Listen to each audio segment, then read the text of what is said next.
반갑습니다. 세무법인 가감의 지병근 세무사입니다. 저희가 이제 종합부동산세에 대해서 지금 알아보고 있습니다. 오늘 두 번째 시간 종합부동산세 계산구조 파헤치기라는 그 주제를 갖고 한번 종합부동산세 계산구조가 어떻게 되는지 한번 살펴보도록 하겠습니다. 이 표가 이제 종합부동산세 계산구조의 전반적인 내용입니다. 한번 볼까요?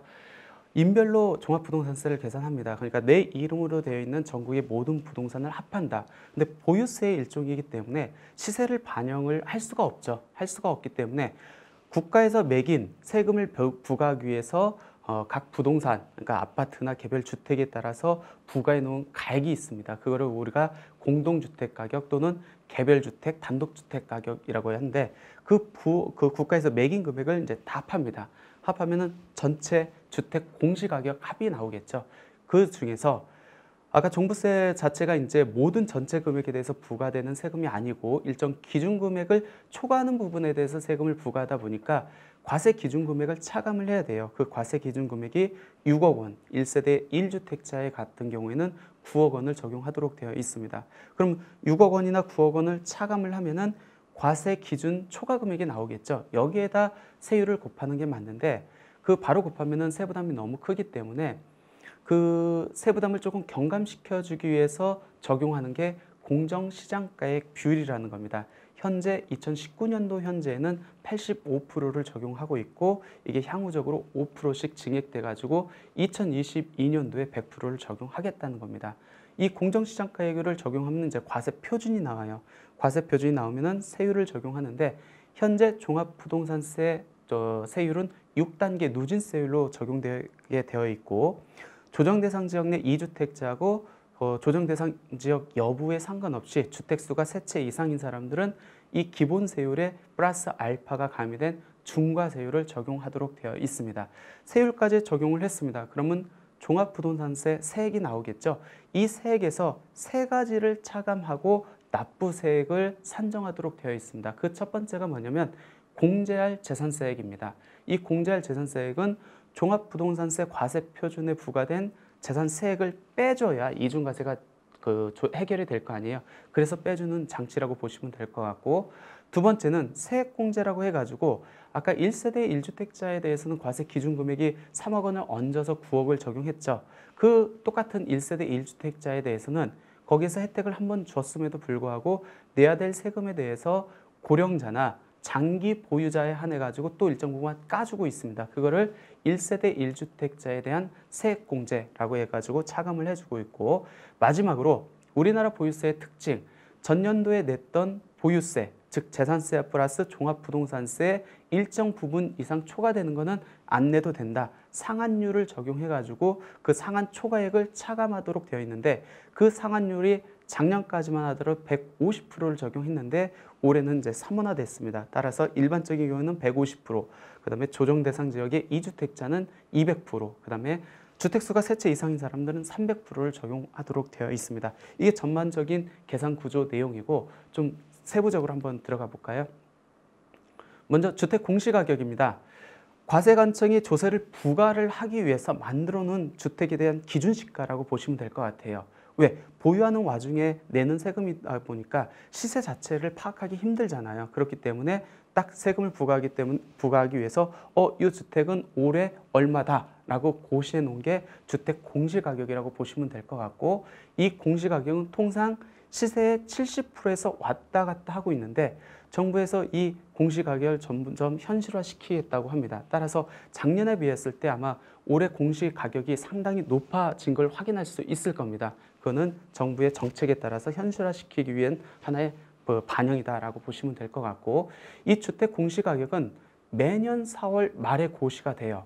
4월 말에 고시가 되고 국토교통부 부동산 공시가격 알림위에서 우리가 이제 사이트를 들어가 가지고 확인할 수 있습니다. 우리가 주택을 크게 두 가지로 이렇게 구분해 본다고 하면은 공동주택하고 단독주택하고 나눠볼 수 있죠. 공동주택은 아파트나 연립 다세대가 여기에 들어가는 거고 단독주택에는 단독주택, 다중주택, 다가구주택이 단독주택으로 들어가는 거죠. 공동주택 같은 경우에는 우리가 주택 공시가격을 명칭을 공동주택 가격이라고 일컬는 거고, 단독주택은 주택 공시가격을 개별주택 가격 또는 단독주택 가격이라고 일컫고 있습니다. 그럼 이 공시가격을 어떻게 확인합니까?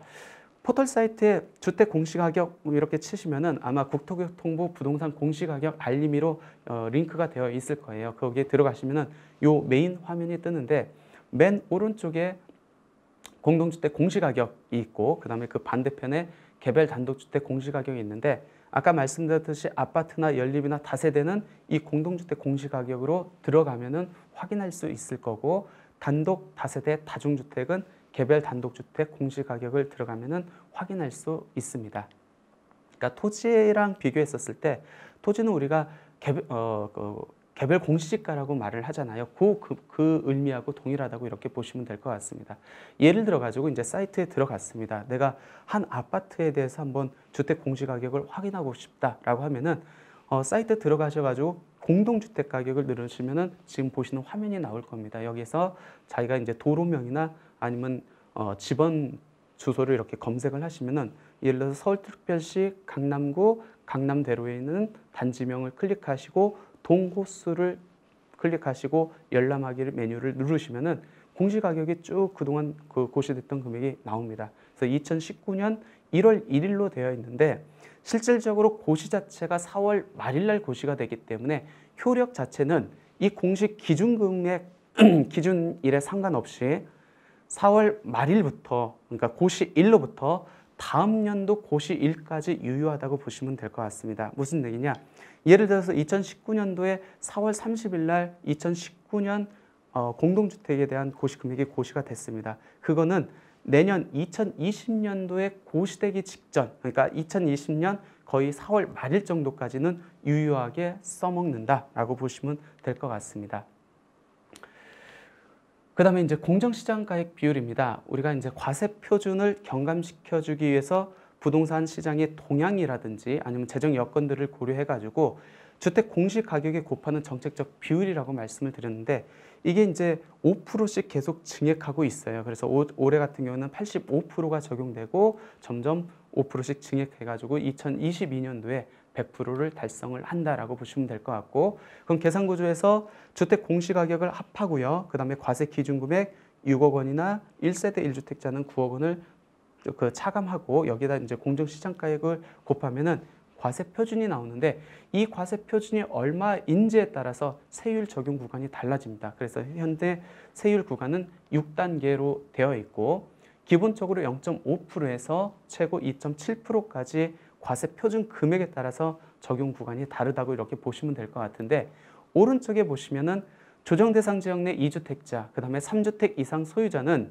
그 일반적인 세율보다 조금 더 가산이 된다는 걸 알 수 있죠. 즉 0.1%에서 많게는 0.5%가 가산된 0.6%에서 3.2%의 세율이 적용된다. 따라서 조정 대상 지역 내 2주택자하고 3주택 이상 소유자는 중과 세율이 적용된다. 법에서는 중과 세율이라는 말은 없는데, 제가 이제 강의상 일반적인 세율보다 조금 가산됐다라고 해서 이제 표현상 중과 세율이라는 말을 그냥 제가 하고 있습니다. 아무튼 세율을 곱합니다. 그럼 종합부동산세액이 나오는데, 여기서 세 가지를 차감한다고 했어요. 공제할 재산세, 그 다음에 세액공제, 세부담 초과 상한액을 차감을 하고 있는데, 먼저 공제할 재산세액 한번 보도록 하겠습니다. 이 공제할 재산세액은 이중과세를 방지하기 위해서 만들어 놓은 제도입니다. 동일한 재산, 6월 1일 날 주택을 가지고 있는 것에 대해서 재산세도 부과가 되고 종합부동산세도 부과되면은 재산세와 종합부동산세가 이중적으로 과세가 되기 때문에 문제가 될 수 있죠. 따라서 종합부동산세 과세 표준에 부과된 재산세 상당액을 빼줘야만 이중과세가 조정이 안 되잖아요.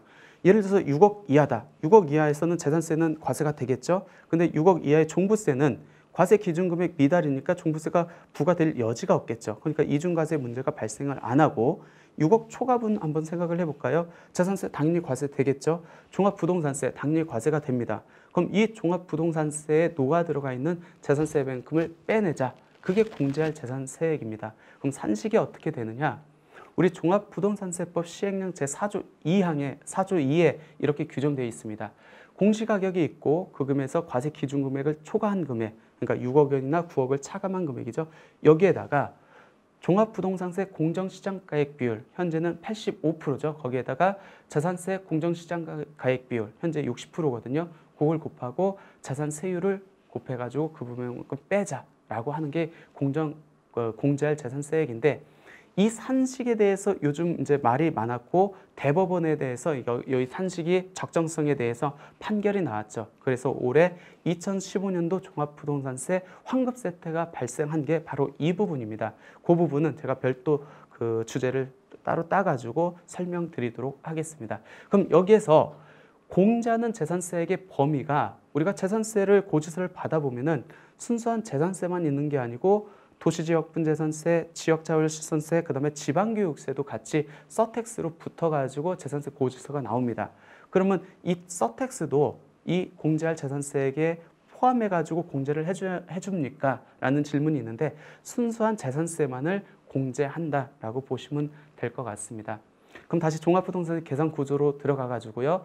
우리가 종합부동산세 산세에서 세 가지를 빼는데, 먼저 공제할 재산세액 받고 두 번째 세액공제 한번 보도록 하겠습니다.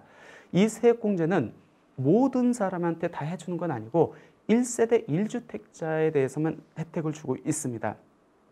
우리가 양도소득도 그렇잖아요. 1세대 1주택자만 비과세 혜택을 주잖아요.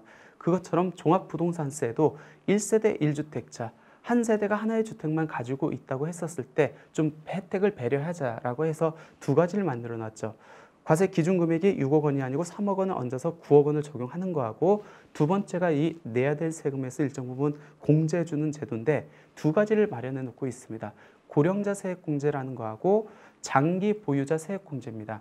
고령자 세액공제는 주택 소유자가 나이가 60세 이상인 경우에 그 나이에 따라서 종합부동산세를 10%에서 30% 공제해 주겠다, 빼주겠다는 내용입니다. 그래서 60세에서 65세는 내야 될 세금의 10%를 공제를 해주고, 65세에서 70세는 20%, 그 다음에 70세 이상은 30%를 적용하고 있습니다. 장기 보유자 세액 공제는 주택 소유자가 주택을 5년 이상 장기적으로 보유함에 따라서 그 보유 연수에 따라서 최소 20%에서 최대 50%까지 공제를 해줍니다.